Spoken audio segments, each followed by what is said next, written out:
Halo Bapak Ibu sekalian dan teman-teman semua yang menonton video ini. Sebelumnya perkenalkan nama saya Harley Kristiawan dari Teknik Industri 2019 Universitas Pelita Harapan. Pada video kali ini saya akan mempresentasikan mengenai Managing Communication. Managing Communication diawali dengan Organizational Communication. Organizational Communication itu dibagi menjadi dua, yaitu Formal Communication dan Informal Communication.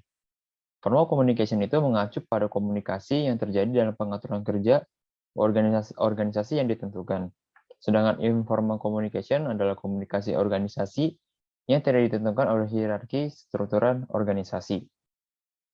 Biasanya kalau informal communication itu memungkinkan karyawan untuk memenuhi kebutuhan mereka akan interaksi sosial dan juga dapat meningkatkan kinerja organisasi dengan menciptakan saluran komunikasi yang lebih cepat dan efektif. Komunikasi organisasi ini terdapat pada suatu perusahaan. Keseluruhan perusahaan sudah pasti menerapkan adanya komunikasi, entah itu komunikasi formal atau informal.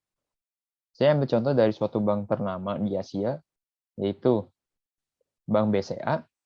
Dalam Bank BCA ini, terutama dalam setiap cabang memiliki komunikasi yang berbeda-beda. Diambil dari penelitian pada Bank BCA di Surabaya, dalam komunikasi formal setiap hari digunakan untuk memberitahukan info-info ataupun tugas yang harus dilakukan di hari yang sama. Cara penyampaian yang baik dari pemimpin ataupun atasan tentu berpengaruh terhadap karyawan-karyawannya. Begitu juga sebaliknya ketika karyawan yang ingin mengajukan adanya permasalahan kepada atasan, tentu harus menggunakan komunikasi yang formal. Karena melihat dari cara berkomunikasi, dapat melihat itu baik atau tidak baik. Lalu dalam komunikasi informal, karyawan dalam Bank BCA menerapkannya. Bisa dikatakan komunikasi informal ini adalah mengobrol antar satu sama yang lain, seperti pada saat makan siang atau pada saat jam kerja. Karyawan mengobrol bersama karyawan lainnya dalam obrolan yang dilakukan tersebut, termasuk dalam informal communication. Lalu berikutnya ada direction of communication flow yang dibagi menjadi 4. Yang pertama itu ada downward communication. Itu komunikasi yang mengalir dari manajer ke karyawan. Biasanya digunakan untuk menginformasikan, mengarahkan, mengkoordinasikan, dan mengevaluasi karyawan. Lalu ini kedua, upward communication. Komunikasi yang mengalir dari karyawan ke manajer, itu membuat manajer menyadari bahwa bagaimana perasaan karyawan terhadap pekerjaan mereka, rekan kerja mereka, dan organisasi secara umum. Lalu yang ketiga ada lateral communication. Komunikasi yang terjadi antara karyawan pada tingkat yang sama dalam organisasi untuk menghemat waktu dan memfasilitasi koordinasi. Lalu yang keempat ada diagonal communication. Komunikasi yang melintasi area kerja dan tingkat organisasi demi efisiensi dan kecepatan. Saya ambil contoh dari perusahaan asuransi jiwa yaitu Allianz.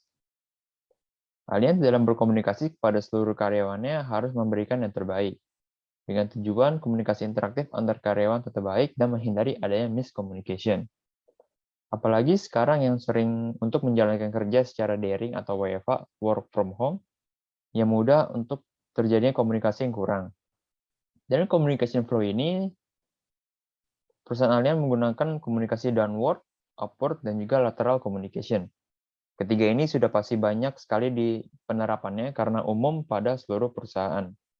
Melihat dari komunikasi downward, berarti pemimpin perusahaan Allianz yang memberikan info-info evaluasi kerja kepada karyawannya bisa secara langsung ataupun tidak langsung, dan bisa dapat melalui media perantaranya. Lalu komunikasi upward itu setiap pekerja dapat memberikan usulan atau perasaan pada kerjaan yang dapat dibicarakan kepada pemimpin. Pemimpin di Allianz itu bisa membuka forum digital untuk setiap karyawannya untuk memberikan pesan-pesan kepada pemimpinnya. Lalu untuk komunikasi lateral, diadakannya meeting secara offline ataupun online yang dihadiri oleh seluruh karyawan untuk membahas topik penting yang harus diikuti oleh seluruh bagian perusahaan.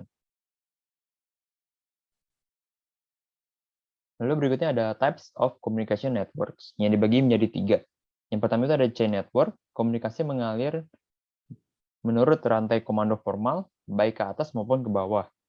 Lalu wheel network, semua komunikasi mengalir masuk dan keluar melalui pemimpin kelompok atau ada hubungan kepada orang lain dalam kelompok. Lalu yang terakhir ada all channel network, itu komunikasi mengalir dengan bebas di antara semua anggota tim kerja. Dalam perusahaan gaji tunggal, Komunikasi yang ada dapat mengalir kepada anggota tim kerja, melalui satu orang kepada orang lainnya. Melihat dari jaringan komunikasi tersebut, tentu Gaji Tunggal menerapkan all channel network, yang dimana komunikasi dapat mengalir dengan bebas kepada semua anggota kerja.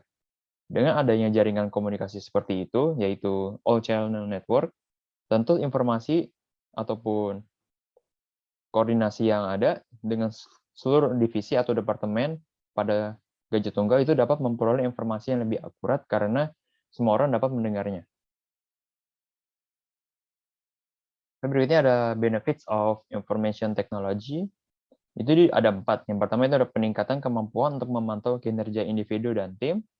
Lalu yang kedua, pengambilan keputusan yang lebih baik berdasarkan informasi yang lebih lengkap. Lalu yang ketiga, lebih banyak kolaborasi dan berbagi informasi. Dan yang terakhir itu ada aksesibilitas yang lebih besar kepada rekan kerja. Melihat daripada keuntungan dari teknologi informasi ini, salah satunya itu adalah yang keempat ini, adalah aksesibilitas yang lebih besar ke rekan kerja. Itu terjadi pada perusahaan yang saya ambil, yaitu Prudential atau perusahaan asuransi jiwa. Ada satu aplikasi bernama ProWorks. ProWorks ini merupakan aplikasi khusus yang digunakan oleh Prudential untuk aksesibilitas yang lebih baik dan lebih besar kepada tenaga kerja dari Prudential, seperti tenaga kerja pemasar atau sales force, employer, employee atau karyawan, partner atau mitra partner juga, lalu yang terakhir ada provider untuk rumah sakit ataupun klinik, yang dimana keseluruhan aksesibilitas ini dapat dimonitor dan juga dapat diakses oleh Prudential pada rekan kerja yang ada. Sehingga aksesibilitas pada satu dengan yang lainnya lebih mudah. Lalu berikutnya ada types of network system, yang dibagi menjadi dua, intranet dan juga extranet. Internet ini adalah jaringan internal yang menggunakan teknologi internet dan hanya dapat diakses oleh karyawan saja. Sedangkan extranet itu adalah jaringan internal yang menggunakan teknologi internet dan memungkinkan pengguna yang berwenang di dalam organisasi untuk berkomunikasi dengan pihak luar tertentu, seperti pelanggan ataupun vendor. Saya ambil contoh dari perusahaan asuransi jiwa juga yang bernama Allianz. Allianz Star Network atau ASN ini merupakan jaringan yang digunakan oleh Allianz di dalam penggunaan teknologi jaringan internet.